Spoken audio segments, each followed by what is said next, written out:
সকলকে জয় যিশু।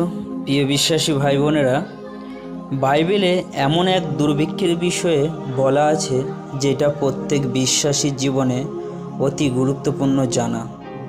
কেননা এই দুর্ভিক্ষ আজ প্রত্যেক মণ্ডলী এবং প্রত্যেক জায়গায় চলছে বিশ্বাসীদের জীবনে। আর এই দুর্ভিক্ষটা কী তা আমাদের জানতে গেলে আমাদের বাইবেল দেখতে হবে। আমরা বাইবেল থেকে সেই বিষয় দেখে নিই।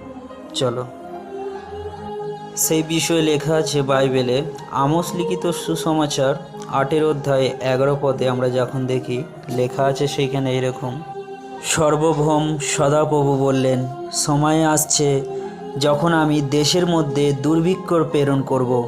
তা খাবারের দুর্ভিক্ষ বা জলে পিপাসার নয়, কিন্তু সদাপ্রভুর বাক্য শোনার দুর্ভিক্ষ। হ্যাঁ প্রিয় বিশ্বাসী ভাই বোনেরা, এই দুর্ভিক্ষ কোনো খাবারের দুর্ভিক্ষ বা জলের দুর্ভিক্ষ নয়, এই দুর্ভিক্ষ বাক্য শোনার দুর্ভিক্ষ। দুঃখের বিষয় এইটাই প্রিয় বিশ্বাসী ভাই বোনেরা, আজ মণ্ডলীতে অনেক মানুষ আসে, তারা ঈশ্বরের বাক্যই শুনতে চায় না। তারা ঈশ্বরের অলৌকিক কাজ তো দেখে, কিন্তু সুস্থতাও পায়, কিন্তু তারা চমৎকারের পেছনে ছোটে। কিন্তু ঈশ্বরের বাক্য যার মধ্যে থাকবে, স্বয়ং ঈশ্বর তার মধ্যে থাকবে, সেই বাক্যই তারা শুনতে চায় না, তারা বাক্যকেই প্রত্যাখ্যান করে। তাই তো লেখা আছে, খাবারের দুর্ভিক্ষ বা জলের পিপাসার নয়, কিন্তু সদাপ্রভু বাক্য শোনার দুর্ভিক্ষ। আজ কিছু সংখ্যক মানুষ মণ্ডলীতে আসে, তারা শুধু অলৌকিক কার্য দেখার জন্য এবং অলৌকিক কার্যের পেছনে ছোটার জন্য।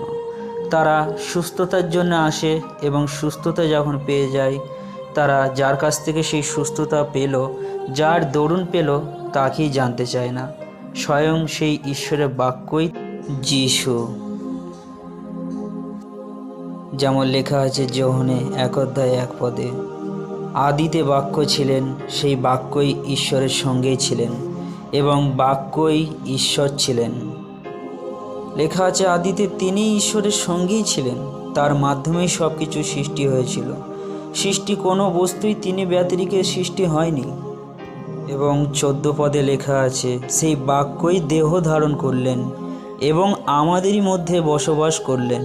আমরা তার মহিমা দেখেছি, ঠিক যেন পিতার নিকট থেকে আগত এক ও অদ্বিতীয় পুত্রের মহিমা। তিনি অনুগ্রহ ও সত্যে পূর্ণ। দুঃখের বিষয়, সেই বাক্যকে শুনতে মানুষের আজ জ্বালা ধরে কানে, তারা সেই বাক্যই শুনতে চায় না। তারা যিশু নামে তো ডাকে এবং প্রার্থনা করে যিশুর নামে, কিন্তু সেই বাক্যই যে স্বয়ং যিশু, যে মনুষ্য রূপ ধারণ করে এসেছিল, এবং এই বাক্য জানলেই যে ঈশ্বরের পরিকল্পনা কী তা জানতে পারবে, তারা সেই বাক্যকেই শুনতে চায় না। কেননা তাদের মনকে শয়তান অন্ধ করে রেখেছে। যেমনটি লেখা আছে এই বাক্যে 2 করিন্থীয় 4 অধ্যায় 4 পদে এইরকম লেখা আছে, এই যুগের দেবতা অবিশ্বাসীদের মন অন্ধ করেছে, যেন তারা খ্রিস্টের মহিমার যে সুসমাচার তার আলো দেখতে না পায়।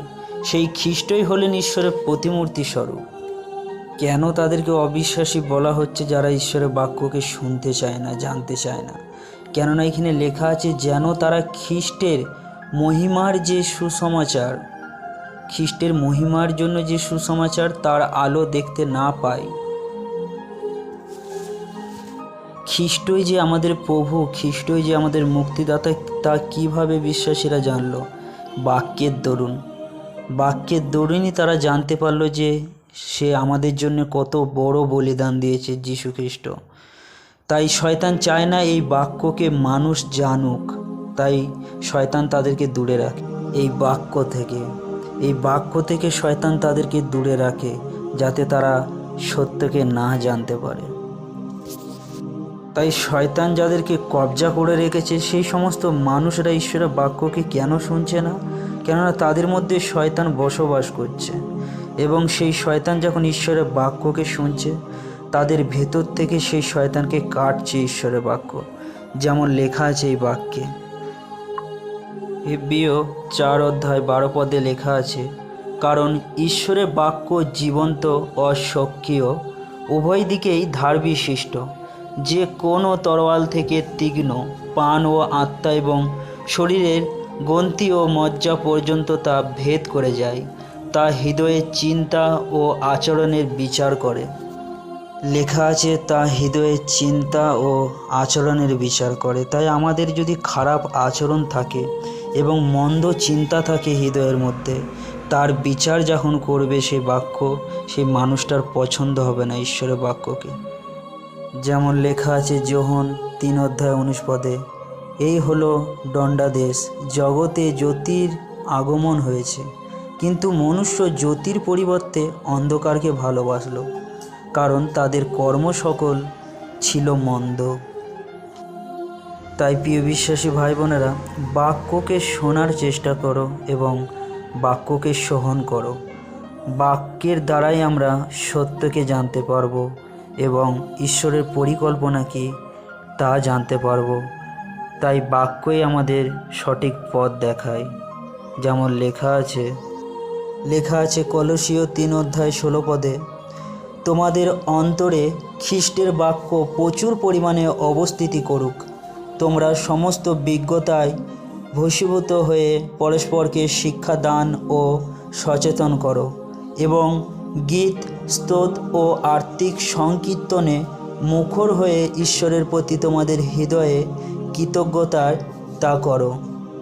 প্রিয় বিশ্বাসী ভাই বোনেরা, লেখায় আছে তোমাদের অন্তরে খ্রিস্টের বাক্য প্রচুর পরিমাণে অবস্থিতি করুক।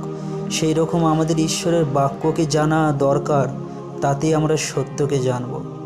সকলকে জয় যিশু।